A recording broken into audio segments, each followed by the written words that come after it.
Et sur France Bleu Berry, nous sommes de retour avec notre invité, le docteur Guillaume Dest, pour parler de colopathie fonctionnelle et de maladie du foie. Et je vous rappelle qu'il y aura d'ailleurs un dépistage qui sera organisé ce vendredi 20 janvier. Ce sera à la clinique Saint-François de Châteauroux. C'est là où vous pratiquez d'ailleurs, docteur Dest. On était en train de parler des maladies hépatiques. On a parlé de la stéatose, également des hépatites, parce que les hépatites, en fait, elles sont super nombreuses, les hépatites. Oui, alors, en fait, hépatite, c'est un terme générique qui veut dire inflammation du foie. On parle des hépatites alcooliques, des hépatites virales, des hépatites médicamenteuses, des hépatites auto-immunes. Enfin voilà, vous avez tout un tas de pathologies qui agressent le foie et qui donnent le terme hépatite. Mais quand on parle d'inflammation du foie, il s'agit de quoi en fait? Déjà, c'est un foie qui enfle? Alors c'est juste un foie qui est touché par la présence de cellules inflammatoires, les fameux globules blancs, qui sont les cellules qui vont être responsables des lésions irréversibles de fibrose. D'accord. On soigne les hépatites aujourd'hui de manière assez facile? Alors ça dépend de la cause. Si la cause c'est l'alcool, et bien le traitement c'est l'arrêt de l'alcool. Si la cause c'est un virus, c'est un traitement antiviral. Alors les hépatites qui ont une origine virale, ce sont l'hépatite C par exemple? Hépatite B, hépatite C qui sont les hépatites chroniques. L'hépatite A est une hépatite aiguë, on en guérit. Mais les hépatites B, hépatite C peuvent être des hépatites chroniques et qui se soignent de façon assez simple aujourd'hui avec des médicaments. Alors d'où l'idée de ce dépistage ce vendredi 20 janvier à la clinique Saint-François de Châteauroux. Comment ça se passe ce dépistage? Il faut prendre rendez-vous? Alors il faut impérativement prendre rendez-vous. On avait eu une session l'an dernier sans prise de rendez-vous. On avait été un petit peu débordé, donc cette année il a fallu qu'on cadre les choses avec une prise de rendez-vous qui se fait au 02 54 53 60 34. On va donner le numéro de téléphone au standard, là où vous appelez d'ailleurs pour ce qui nous concerne, au 02 54 27 36 36, si vous avez des questions à poser au docteur Guillaume Dest. Et puis on parle avec vous également de colopathie fonctionnelle. Alors déjà, pourquoi cet adjectif fonctionnel? C'est par opposition aux pathologies organiques où on va trouver quelque chose sur un examen, une anomalie morphologique. Dans les colopathies fonctionnelles, tous les examens qui sont faits sont strictement négatifs, ce qui du coup crée une certaine incompréhension de la part des patients qui eux ont mal, qui ont des vrais symptômes, des douleurs, des troubles digestifs. C'est une pathologie qui est extrêmement fréquente puisque ça touche environ 5% de la population, soit 3 millions de personnes en France, avec un vrai impact économique. Les gens sont très fréquemment en arrêt de travail, font des examens à répétition, prennent des médicaments et on répond assez rarement à leurs demandes. C'est une pathologie qui évolue par poussée avec des consultations itératives et des prises en charge qui ne sont pas toujours satisfaisantes. Alors que dit la médecine aujourd'hui par rapport à ces colopathies fonctionnelles? Alors la médecine aujourd'hui, elle comprend un peu mieux les mécanismes. On sait que ce sont des pathologies qui sont liées à la flore digestive, le microbiote dont on parle beaucoup en médecine. Il y a beaucoup de progrès qui ont été faits ces dernières années sur le microbiote notamment. Alors sur la compréhension dans son implication dans un certain nombre de pathologies. Maintenant, il n'y a pas de retombées thérapeutiques à l'heure actuelle. Il n'y a pas de possibilité de changer le microbiote de façon durable pour traiter ces pathologies. On a dit qu'on pouvait le réalimenter, ce microbiote, avec possiblement des cellules ou des bactéries qui venaient d'une autre personne. Alors c'est ce qu'on appelle la transplantation fécale, qui se fait dans certaines pathologies, mais pas en tout cas dans la colopathie fonctionnelle. Et puis ça n'a pas encore à l'heure actuelle démontré son intérêt dans tout un tas de pathologies où le microbiote serait incriminé, comme la dépression, l'obésité, voilà. Tout ça c'est vraiment encore au stade d'études préliminaires. Oui, parce qu'on dit que l'intestin c'est le deuxième cerveau en fait, mais alors comment comment ça fonctionne? Alors l'intestin est un organe qui est extrêmement riche, où il y a effectivement une flore bactérienne qui est unique, qui est vraiment une vraie carte d'identité de la personne, avec un patrimoine génétique propre. Et puis il y a tout un tas d'interactions motrices et sensitives au niveau de l'intestin qui vont être responsables des manifestations douloureuses et des troubles du transit du patient. Et précisément, il y a un lien avec le cerveau puisqu'il y a un nerf en fait qui va jusqu'à l'intestin, c'est ça, qui remonte au cerveau et qui transmet des informations. Voilà, toutes les informations sensitives, douloureuses sont traitées au niveau du cerveau puisque c'est le cerveau qui fabrique le mécanisme douloureux.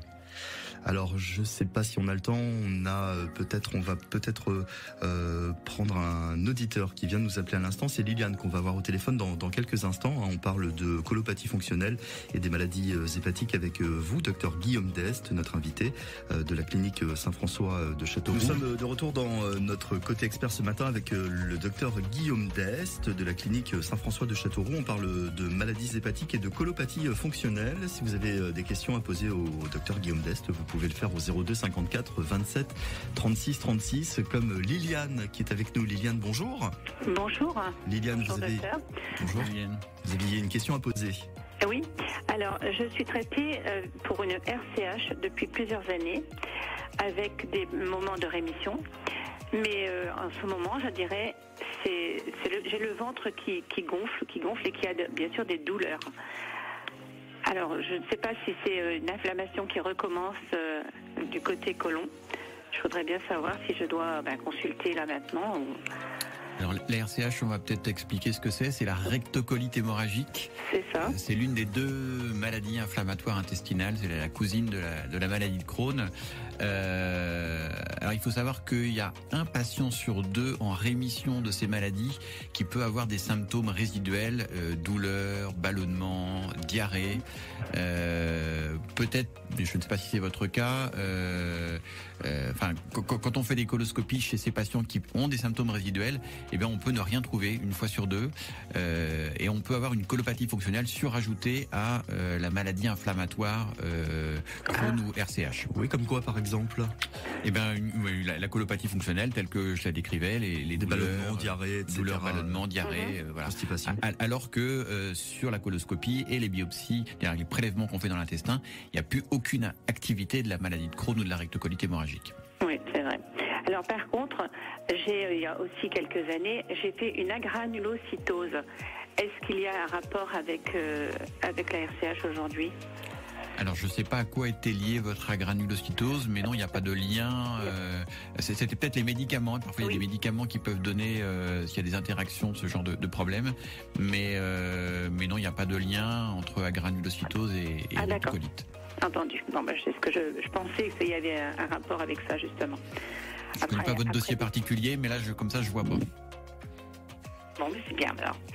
Écoutez, je pense que vous avez répondu à ma question. Liliane, merci beaucoup. Merci beaucoup, docteur. On prend une deuxième auditrice, c'est Joël qui est avec nous. Joël, bonjour. Bonjour. Joël, on vous écoute pour votre question. Bonjour, docteur. Bonjour. Bon, j'ai été soignée 4 fois pour un hélicobactère. Oui. À l'estomac. J'ai eu des doses d'antibiotiques très élevées, et à la suite de ça, je me suis retrouvée avec des gamma à 268. Donc on m'a dit de surveiller mon foie. Alors j'ai passé une échographie, le foie il est normal, mais là le mois dernier les gammas sont descendus à 228, mais ça descend pas très vite et je sais plus quoi faire parce que mon gastro-entérologue est malheureusement décédé et je sais plus quoi faire. Je sais plus ce qu'il faut que je fasse. Alors, je connais bien évidemment pas votre dossier. Je crois que le plus simple, c'est de reconsulter et de faire le point. Il y a plein de causes d'élévation de la gamma-GT. Alors, les médicaments en font partie. La stéatose, les anti-inflammatoires notamment. Les anti-inflammatoires peuvent perturber le foie, mais en général, c'est pas encore trop la gamma-GT. Le diabète, les problèmes de thyroïde. Enfin, vraiment, les causes d'élévation de la gamma-GT sont multiples. Des cailloux dans les voies biliaires. Enfin, il y a vraiment plein de causes à rechercher. Donc, je crois que le plus simple, c'est de reconsulter un autre gastro-entérologue avec les données de votre dossier et les examens qui avaient déjà été faits. On fait pas forcément tous les examens du premier coup. On commence par des examens de première intention et puis s'il n'y a pas d'explication évidente, on creuse un peu. Peut-être qu'effectivement c'est les antibiotiques que vous avez eus. Il faudra peut-être aussi rechercher autre chose.